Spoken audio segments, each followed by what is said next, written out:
Alright peeps, so the plan today was to go to Mount Taranaki and do the hike, and it was like 5 to 6 hours. I got up a bit late this morning, so I didn't end up actually doing the hike. It was a bummer. I also was just wanting to take some photos and shit, and it got like really, like the weather got really crappy. Sorry, I'm tired.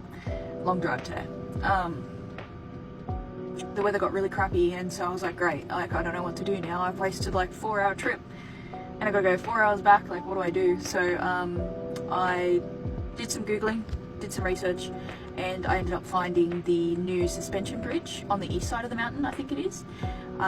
So I did that instead, and I took some amazing photos and videos. Like, it made the trip worth it. But yeah, so I'm gonna upload them, and then tomorrow is another big day of driving, so stay tuned for that.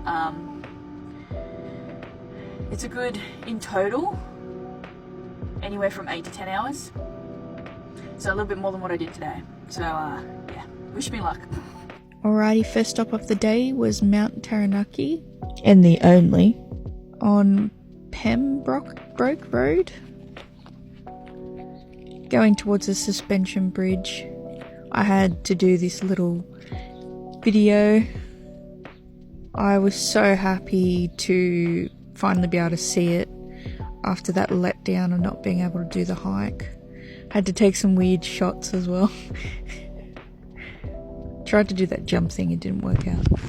This was the view from the car park to go 20 minutes to the suspension bridge.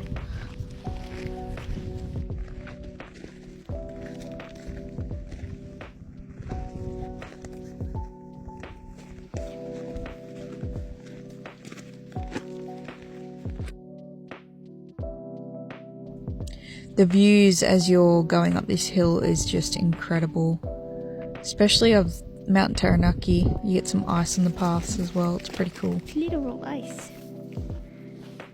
Jesus.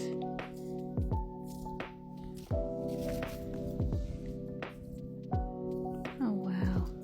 That's so cool.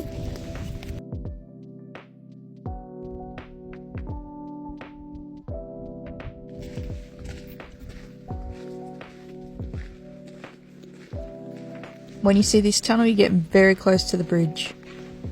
Gotta go up a few stairs, and then you're here at the suspension bridge.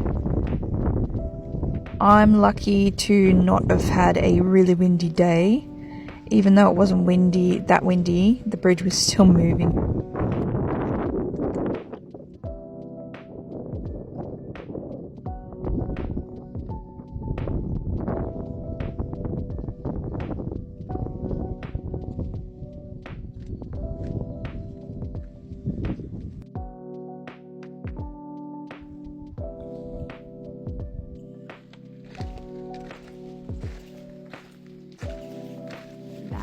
Amazing. That bridge was a bit sketchy, but that, wow, absolutely fucking amazing. These are the views coming down the track. Just look at that. And as I was getting back to the car, there was a beautiful sun halo, and I thought perfect for photos and a video. Pretty cool, eh? And then I took the 4-hour drive back to the National Park Kiwi Camp. And that was all for day 11.